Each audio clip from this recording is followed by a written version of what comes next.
नमस्कार मित्रांनो, viral live या आपल्या यूट्यूब चॅनलमध्ये सर्वांचं सहर्ष स्वागत आहे.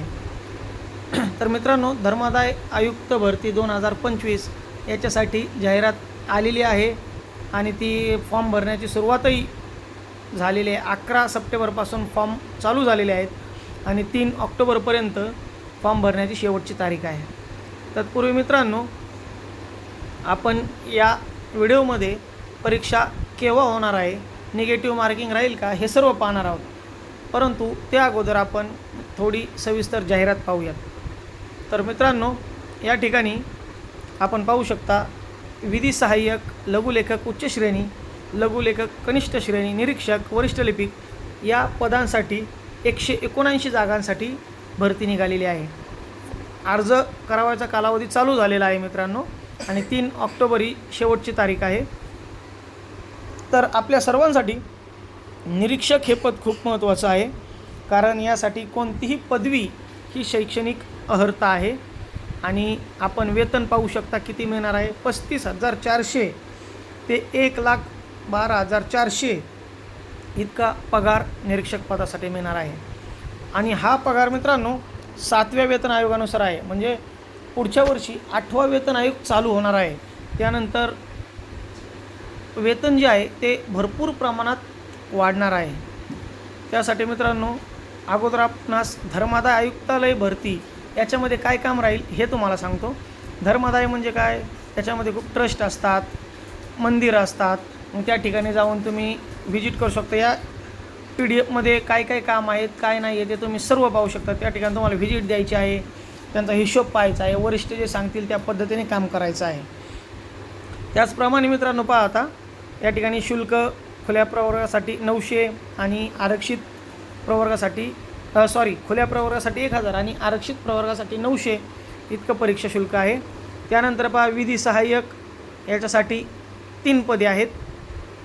लघुलेखक उच्च श्रेणी 2 पदे, लघुलेखक कनिष्ठ श्रेणी यासाठी 22 पदे आहेत आणि निरीक्षक या पदासाठी 121 पदे आहेत. आणि या ठिकाणी आपण पाहू शकता उमेदवाराने पदवी किंवा पदवीपेक्षा इतर कोणती उच्च अर्हता धारण केलेली असावी. आणि यामध्ये प्रत्येक कॅटेगरीसाठी ठीक जागा आहेत मित्रांनो. आपण पाहू शकता बऱ्यापैकी जागा आहेत, परंतु ही गट क ची जाहिरात आहे आणि याच्यामध्ये वेतन श्रेणी चांगली आहे, त्यामुळे फॉर्म्स भरपूर येणारच आहेत. त्याचप्रमाणे कट ऑफही हाय जाणार आहे. आपण पाहू शकता समाज कल्याणचा आता रिझल्ट लागला, त्याच्यामध्ये निगेटिव्ह मार्किंग होती, तरी पण खुल्या प्रवर्गातला टॉपर हा 200चा आलेला आहे, म्हणजे आपण पाहू शकता.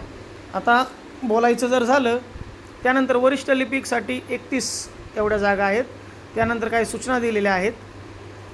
वयोमर्यादा काय राहील ते सुद्धा यामध्ये दिलेलं आहे. त्यानंतर याच्यामध्ये सर्व आरक्षण वगैरे सर्व माहिती दिलेली आहे.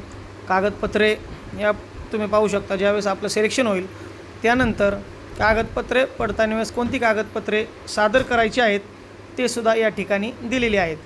अर्जदाराची माहिती वगैरे, वयाचा पुरावा, हे सर्व कागदपत्र तुम्हाला तयार ठेवायची आहेत आणि सर्व वैध अशी कागदपत्रे तुम्हाला तयार ठेवायची आहेत. त्यानंतर पहा या ठिकाणी सिलेबसही दिलेला आहे. मराठीसाठी एवढंच करा, इंग्रजीसाठी सुद्धा एवढंच करा, बुद्धिमापन चाचणीसाठी सुद्धा एवढंच करा. सामान्य ज्ञानमध्ये मात्र भरपूर आहे. जी MPSCचा पॅटर्न आहे तोच त्यांनी जवळपास फॉलो केलेला आहे. इतिहास, भूगोल, राज्यशास्त्र, सामान्य ज्ञान. परंतु एवढी सुटसुटीत जाहिरात आत्तापर्यंत गट क ची, सरळ सेवेची एवढी सुटसुटीत, एवढी डिटेल्समध्ये जाहिरात ही पहिलीच आलेली आहे. डायरेक्ट तुम्हाला पूर्ण सिलेबसही सर्व टॉपिक सांगितलेले आहेत. त्यामुळे खूप छान पद्धतीने सांगले. रिझनिंगसुद्धा पहा, बुद्धिमत्ता चाचणीचे सुद्धा या ठिकाणी टॉपिक दिलेले आहेत. हे खालचे जे आहेत हे सर्व तुम्ही पाहू शकता की नॉर्मलायझेशन वगैरे कसं होईल, सर्व त्यांनी या ठिकाणी दिलेलं आहे. आता निगेटिव्ह मार्किंगविषयी बोलायचं झालं तर मित्रांनो, बऱ्याचशा एक्झामला TCSने काय केलेलं आहे की अगोदर निगेटिव्ह मार्किंगविषयी सांगितलेलं नाही, परंतु ज्यावेळेस हॉल तिकीट येते, प्रवेश प्रमाणपत्र येतं, त्यावेळी त्याच्यामध्ये देतात की निगेटिव्ह मार्किंग राहील. आणि किती राहील हे सांगू शकत नाही आहे, कारण गट ड ची सुद्धा त्यांनी 0.50 निगेटिव्ह मार्किंग ठेवलेली आहे एका GMCमध्ये. त्यामुळे काही GMCला नाही आहे, निगेटिव्ह मार्किंगच नाही आहे, काही GMCला त्यांनी ठेवलेलं आहे. त्यामुळे याला निगेटिव्ह मार्किंग असेल की नाही हे हॉल तिकीट आल्यानंतरच कळेल. शक्यतो निगेटिव्ह मार्किंग नसावी अशी आमची इच्छा आहे, कारण ही गट क ची परीक्षा आहे आणि TCSने निगेटिव्ह मार्किंग ठेवू नये अशी आमची इच्छा आहे. परंतु ते आता हॉल तिकीट आल्यानंतर निगेटिव्ह मार्किंगविषयी कळेल. आता मित्रांनो, परीक्षा कधी होणार? तर मित्रांनो, परीक्षा कधी होणार याविषयी त्यांनी PDF मध्येच सांगितलेलं आहे. या ठिकाणी पाहू शकता तुम्ही, अर्ज करण्याचा कालावधी या ठिकाणी दिला आहे. ऑनलाईन पद्धतीने परीक्षा करण्याचा अंतिम दिनांक दिला आहे. प्रवेशपत्र या ठिकाणी परीक्षेसाठी ऑनलाईन प्रवेशपत्र उपलब्ध होण्याचा दिनांक त्यांनी 7 दिवस अगोदर दिला आहे. आणि त्याच्या खालीच मित्रांनो या ठिकाणी पाहू शकता, ऑनलाईन परीक्षा दिनांक किंवा प्रवेशपत्रता नमूद केल्यानुसार ऑनलाईन परीक्षेचा दिनांक ऑक्टोबर-नोव्हेंबर 2025 असं त्यांनी जाहिरातीमध्ये दिलेलं आहे. म्हणजे ऑक्टोबर आणि नोव्हेंबरमध्येच ही परीक्षा होणार आहे.